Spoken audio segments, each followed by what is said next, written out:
Hello dear friends, I am Dr. Avinash Kumar, medicine specialist. I would like to share my knowledge because I love knowledge sharing and therefore I am hereby going to discuss a very small but small segment of ECG जिसके बिना ECG देखना और उस पर opinion देना बिल्कुल बेकार है, यूजलेस। आइडली ECG हाथ में लेते ही सबसे पहले इसी को चेक किया जाता है, लेकिन ऐसा कम लोग ही करते हैं। This topic is especially made for learners, new pass outs and paramedics. So let's come to our main topic, ECG standardization mark. आपने अगर ध्यान दिया होगा तो ECG में एक ऐसा मार्क होता है हर वेव शुरू होने के पहले, लेकिन कभी आपने इस पे ध्यान दिया है कि ये क्या है? चलिए आगे देखते हैं। स्टैंडर्डाइजेशन मार्क पे जानने के पहले हम ECG पेपर को देख लेते हैं। इसमें क्या होता है? इसमें दो एक्सिस होती हैं, एक्स एक्सिस जो ड्यूरेशन शो करती है मिलीमीटर में, and second is y axis जो एम्पलीट्यूड शो करता है मिली वोल्ट में। एक स्मॉल स्क्वायर 1 मिलीमीटर का होता है, एक बिग स्क्वायर ये 5 मिलीमीटर का होता है। 1 2 3 4 5 मिलीमीटर। इसी तरीके से 5 + 5 दो स्क्वायर हो गए बड़े, दैट इज 10 मिलीमीटर। तो इस तरीके से एम्पलीट्यूड में 1 small square is equal to 0.1 milli volt. तो जो एक स्मॉल स्क्वायर है एम्पलीट्यूड में 0.1 मिली वोल्ट का होता है। 5 स्मॉल स्क्वायर ये 0.5 milli volt, 10 small square 1 milli volt, 20 small square 2 milli volt. तो इस तरीके से ये इधर पे मिली वोल्ट शो करता है। तो मेन हमारा कंसर्न इस वाई एक्सिस से है। स्टैंडर्डाइजेशन मार्क, ये 3 एग्जाम्पल हैं। इसमें ये स्टैंडर्डाइजेशन मार्क ये है जो ECG शुरू होने के पहले जो ये मार्क होता है इसको स्टैंडर्डाइजेशन मार्क बोलते हैं। इसमें ये है, ये तीनों एक ही पेशेंट के हैं जिसका एक 5 मिली वोल्ट पे ECG किया है, एक 10 मिली वोल्ट पे किया है, एक 20 मिली वोल्ट पे किया है। 5 मिली वोल्ट के कॉम्प्लेक्सेस आप देखेंगे कम छोटे छोटे हैं। इसमें 10 मिलीमीटर मींस नॉर्मल पे हुआ है वोल्टेज पे, इसके कॉम्प्लेक्सेस कंपैरेटिवली इससे बड़े हैं, मींस इसके डबल हैं। ये अगर 5 10 mm तक ये कॉम्प्लेक्स जा रहा है, ये 5 10 15 20 ये इसका डबल है। यहाँ पे स्टैंडर्डाइजेशन डबल कर दिया गया, मींस 2 मिली वोल्ट कर दिया इज इक्वल टू 20 mm। ये कॉम्प्लेक्स यहाँ से लेके ये यहाँ तक जा रहा है, ये डबल हो गया है। तो ये क्यों किया जाता है इसको हम आगे समझेंगे। ये पहले आप समझ लें कि स्टैंडर्डाइजेशन इसको कहते हैं। ये इंपॉर्टेंस है इसकी कि अगर हमने स्टैंडर्डाइजेशन को कम कर दिया कॉम्प्लेक्स से छोटे हो जाएंगे।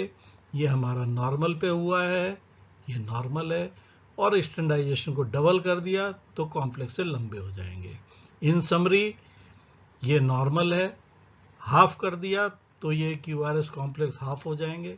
स्टैंडर्डाइजेशन डबल कर दिया तो इसका डबल हो जाएगा, नॉर्मल का ये डबल हो जाएगा QRS complex. Importance of standardization, इसकी इंपॉर्टेंस क्या है? If ECG having low voltage QRS complex increase voltage to 2 millivolt. If ECG having high voltage QRS complexes decrease voltage to 0.5 millivolt. इसके मतलब क्या हो गया?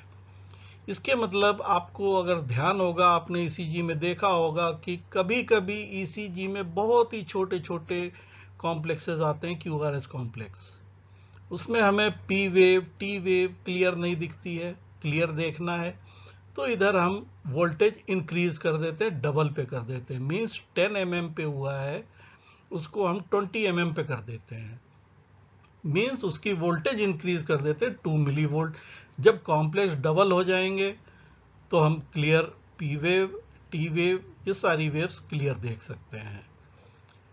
जब वोल्टेज हाई है QRS कॉम्प्लेक्स बहुत लंबे लंबे बन रहे हैं, एक दूसरे में मर्ज हो रहे हैं, रीडिंग नहीं पता लग रही है कि कितने मिलीमीटर आर वेव है, कितने मिलीमीटर एस वेव है, तो उसमें हम वोल्टेज को हाफ कर देते हैं, means 0.5 milli volt equivalent to 5 mm, 5 mm के बराबर ये इसको कर देते हैं। अब ये कंडीशन किस में मिलती है? लो वोल्टेज QRS कॉम्प्लेक्सेस, ओबेसिटी, अगर काफ़ी कोई ओबीस पेशेंट है तो उसमें हमें ये बहुत ही लो वोल्टेज कॉम्प्लेक्स मिलेंगे।